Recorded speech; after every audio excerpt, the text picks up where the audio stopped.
Hey everyone, it's Rob Adams once again, and you are in the abyss. We are finishing my first decade. It is 1979, and just as the previous years have shown you, I got a stack of movies that I think a couple you may not even have heard of, and if you have, you may not have checked them out yet, and it may inspire you to do so. And once again, hopefully, when you see some of the ones that you've heard of or recognize, you revisit them. On the music side, there is only one choice. I will talk about real briefly another album, but it is a no-brainer for 1979. Easily the best album of the year, and definitely one of the top of all time. So we'll get there in a minute. Let's start with our music, and the first movie I want to start with is the cult classic Rock and Roll High School. This stars PJ Soles, who was in Halloween the year previous, and then also the band The Ramones, and it's based around their music. So if you're a fan of the Ramones and/or kind of cult classic type movies, check it out. It's not for everyone, but I personally enjoy it. So Rock and Roll High School. Next up is the legendary Apocalypse Now. Very similar to Deer Hunter. It's a Vietnam movie. It's a mood movie. And it's one of those movies that you have to see so you at least can say, I've seen Apocalypse Now. Okay? Marlon Brando, Robert Duvall, Martin Sheen. It's well worth a watch.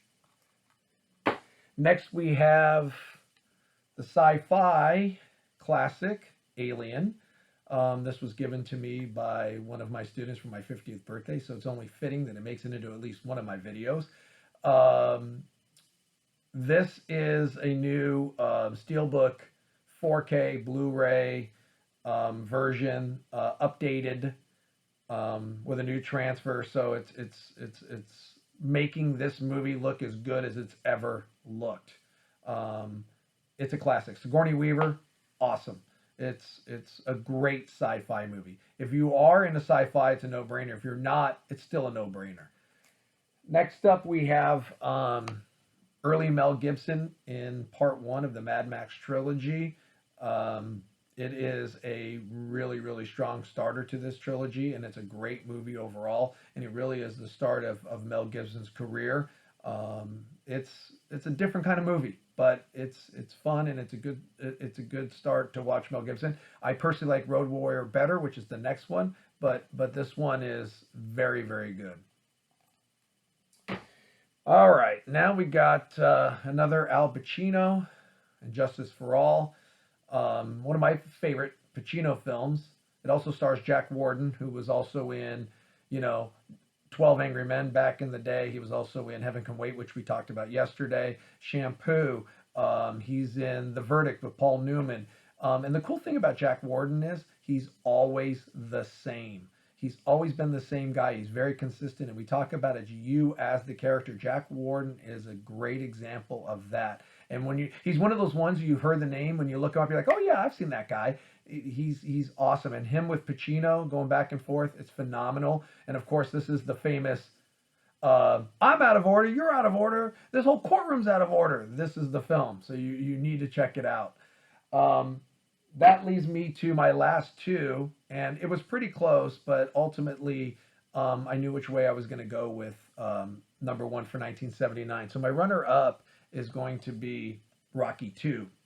And it's funny, as a kid, I actually liked Rocky II better than Rocky. It was my favorite Rocky of the series. And I think partly because it's when the Rocky character is now established, and now you're rooting for him to win the title, which of course he does. I didn't mean to spoil it, but I'm assuming it's 1979 when it came out, that most people have already seen this film. But I think that's what made this my favorite Rocky at the time. Now that I'm older and I appreciate film a lot more, and I've seen a lot of these movies, Rocky is a much stronger film. But you can't go wrong. This is a very, very good sequel, and you need to check it out. This is my runner-up for 1979, which leads it to my winner, and that is Clint Eastwood in Escape from Alcatraz. Now, as many of you know, I'm a big history person. I love going to places of history. I've visited Alcatraz Island many times in my life. I'm fascinated by the story of Frank Morris and John and Clarence Anglin. Clint Eastwood, of course, plays Frank Morris in this movie, and it's the true story of their escape in 1962. It's pretty accurate. Of course, there are always going to be fictitious things that you get in movies, but for the most part, you get the base of the true story. And what's cool about it is a lot of this film was filmed at Alcatraz. If you go visit today, you can see the real cells of where they escaped, but then you can also see the real cells of where Eastwood and the actors who played the Anglin brothers were to film the movie. And then, of course, they filmed some stuff on studio and such. But once again, and this is a theme that we talk about quite a bit in these videos, that when you go to Alcatraz, you are on a film set and you get to see where they filmed a lot of this movie at. And then, of course, the story of did they survive? Did they drown? There's mixed stories still to this day whether they made it or not. And that's kind of what makes this story even more fun to watch as a movie. And then, you can't go wrong. You can't go wrong with Clint Eastwood. So Escape from Alcatraz is my number one on the film side for 1979. On the music side, I wanted to quickly talk about Madness One Step Beyond, which was their initial release, their first release. I really like Madness. I'm a big fan. I still am today. And I love how their music has evolved over the years. I'm actually going to see them with my son Tyler next May. It's the first time they're going to be in the States in over 20 years. So that's pretty exciting. But One Step Beyond was their starter that got them noticed, and has some classic songs on it, and it's a really good album. As a matter of fact, I think I can grab it right here. There it is. It has My Girl, which is great, Night Boat to Cairo, The Prince, and of course the title track One Step Beyond. It's a really strong ska record, and it's everybody knows when it comes to Madness, Our House. This is before Our House, and there's much better songs in Our House. It's you have to check it out, okay? But by far my winner for 1979 is The Clash, London Calling, and this is the standard CD version. I have the 25th anniversary version, and then I also have the Clash sound system box set, which has the new remastered version in it, and it's a pretty cool box set. But anyways, there's a lot of cool stories about behind this. It was released as a double album, but they would price it as a single album, which was probably not thrilling to the record label. But that was the Clash. They cared more about their fans than they did about the fame and the record labels, etc. And that's one of the things that made them really special.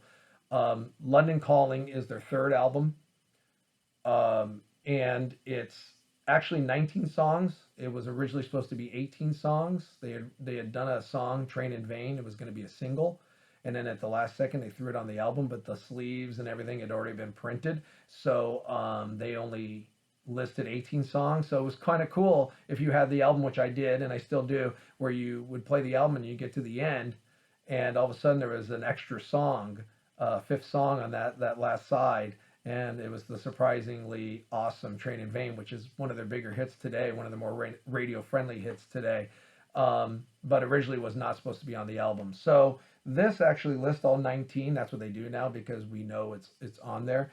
But anyways, this album is, the Clash started as a punk band, and then they kind of evolved and tried all different types of music. And when you get on this album, you get everything. You get reggae, you get jazz, you get pop, you get hard rock, you get some punk rock, some funk. They played everything, and that was kind of what made them pretty special. Was they weren't afraid to take risks. They weren't afraid to try different things, and the Clash are one of the most influential bands of all time, and they did 5 records together, and they released them within 6 years, 77, 78, 79, 80, and then 82, and then they broke up in 83.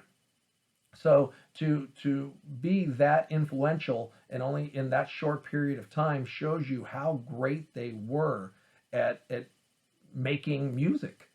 Um, this album, of course, leads off with London Calling, which is one of their most popular hits. But then you got Brand New Cadillac, Jimmy Jazz, Hateful, The Clampdown, Lost in the Supermarket. You know, you have Death or Glory. You have The Card Cheat, which is kind of cool. The Card Cheat's pretty cool because they recorded all the instruments and then they recorded them again on top, so you get like the double sound of all the instruments, which makes it sound really full. That was the kind of stuff the Clash would do. They would experiment, they would take risks, they take chances, and it equals success. Like I said, Revolution Rock, that was one of my favorite songs. That was actually the original ender to the album, but it actually ended up being the song right before Train in Vain. And there's many, many others. I just named a group off the top of my head of all the songs I really like off of this.